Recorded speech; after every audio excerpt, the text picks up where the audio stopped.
দায়িত্ব অবহেলা করছে। এই জন্য বাংলাদেশের প্রশাসনকে এবং বাংলাদেশের পুলিশের ঊর্ধ্বতন কর্মকর্তা সহ বাংলাদেশের বিভিন্ন পর্যায়ে যারা আছে তাদের দৃষ্টি আমি আকর্ষণ করতে চাই।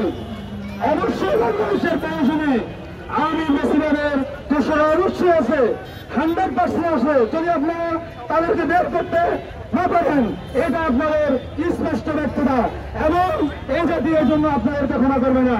এই জন্য আপনার বিরোধিতা আহ্বান থাকবে অতি দ্রুতই বাংলাদেশের প্রত্যেকটি সেক্টরে আওয়ামী বেশিরভাগের যারা দোষরা আছে তাদেরকে সুস্পষ্ট করে তাদেরকে ব্যবস্থা নিন, প্রশাসনিক ব্যবস্থা নিন এবং বাংলাদেশের যেই জুলাই আগস্টের যে গণঅভ্যুত্থান হয়েছে এই গণঅভ্যুত্থানকে সফল করার জন্য বাংলাদেশকে একটি স্থিতিশীল রাষ্ট্র হিসাবে গঠন করতে আপনারা মুখ্য ভূমিকা পালন করবেন এই আশা ব্যক্ত করে আমার বক্তব্য বাংলাদেশ করছি। আর যারা উপস্থিত আছেন সবাইকেই ঢাকা মহানগরের পক্ষ থেকে ধন্যবাদ জানাই। আগামী দিনে আগামী সময়ে যে কোনো সময় আমাদেরকে ডাকবে, আপনারা আমাদেরকে সাড়া দিবেন এই আশা ব্যক্ত করি। সবাইকে ধন্যবাদ। আসসালামু আলাইকুম রহমতুল্লাহ। দেশব্যাপী সকল প্রকার ধর্ষণের বিচার এবং ধর্ষকের সর্বোচ্চ শাস্তির প্রতিবাদে আজকের এই দাবিতে আজকের এই বিক্ষোভ মিছিলের এ পর্যায়ে বক্তব্য রাখবেন ইসলামী ছাত্র আন্দোলন বাংলাদেশ এর কেন্দ্রীয় সেক্রেটারি জেনারেল শেখ মাহবুবুর রহমান নাহিয়ান।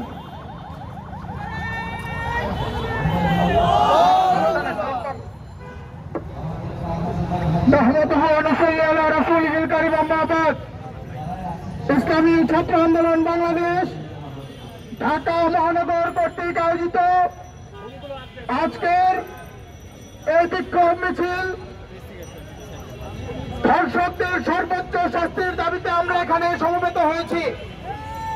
সংগ্রামী সাথী ও বন্ধুগণ, পবিত্র মাহে রমজান মাস, সংযমের মাস, পবিত্র একটি মাস, ইবাদতের মাস, কিন্তু এই মাসে কি করে একটা মানুষের উপর এমন পশুত্ব ভর করে যে সে 8 বছরের একজন শিশু কন্যাকেও ছাড়ে না, তার উপরও তার পশুত্ব সে জাহির করে। আজকে আমরা অত্যন্ত দুঃখ ভারাক্রান্ত হৃদয় নিয়ে আপনাদের সামনে হাজির হয়েছি। সাথী ও বন্ধুগণ, দেশ স্বাধীন হয়েছে আজকে 54টি বছর শেষ হয়ে গেল। 2400 হাজার হাজার ছাত্র জনতার রক্ত দিতে হলো, কিন্তু অন্যায় তো এই দেশে থামছে না। এই অন্যায়ের প্রতিকার কি?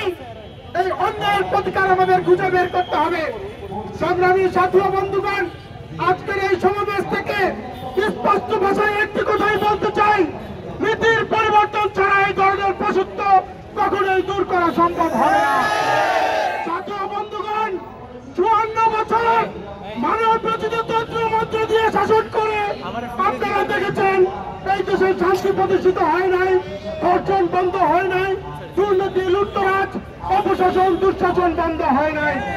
আমরা আশা করব পবিত্র রমজান মাসে আপনারা পরীক্ষামূলক ভাবে 6 মাসের জন্য কুরআনের দর্শকের জন্য যে শাস্তি বলা আছে সেই শাস্তি আপনারা কার্যকর করুন। কুরআনের আইনে যদি 1 মাস আপনারা এই শাসন কার্যকর করতে পারেন, দেখতে পারবেন এই দর্শন বাংলাদেশের শূন্যের কোঠায় নেমে আসবে ইনশাআল্লাহ। ইসলামী অনুশাসন বাস্তবায়নের লক্ষ্যে আগামী দিনে সবাইকে রাজপথে সড়ক থাকার আহ্বান জানিয়ে আমি আমার বক্তব্য শেষ করছি। সাথী বন্ধুগণ, আজকের অনুষ্ঠানের প্রধান অতিথি তিনি ইসলামী ছাত্র আন্দোলন বাংলাদেশের পক্ষ থেকে কর্মসূচি ঘোষণা করবেন। আমরা সারা বাংলাদেশে দুর্বার গণ আন্দোলন করে তুলব, যতদিন না পর্যন্ত দর্শকরা না থামছে তাদের কবর ঘুরে কবরে পাঠিয়ে আমরা থামবো ইনশাআল্লাহ।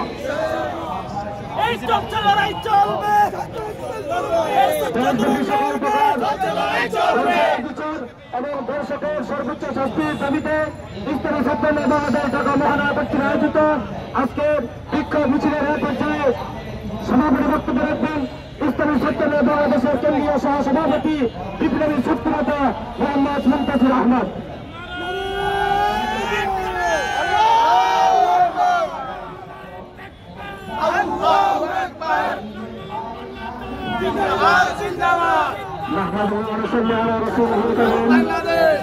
أما بعد فأعوذ بالله من الشيطان الرجيم بسم الله الرحمن الرحيم وقاتلوا حتى لا تكون فتنة ويكون الدين كله لله صدق الله العظيم ইসলামী ছাত্র আন্দোলন বাংলাদেশ ঢাকা মহানগরের আয়োজনে দর্শকদের সর্বোচ্চ শাস্তি নিশ্চিতের দাবিতে এবং তাদের বিচারের দাবিতে আজকের বিক্ষোভ মিছিল শেষে এই সমাবেশ থেকে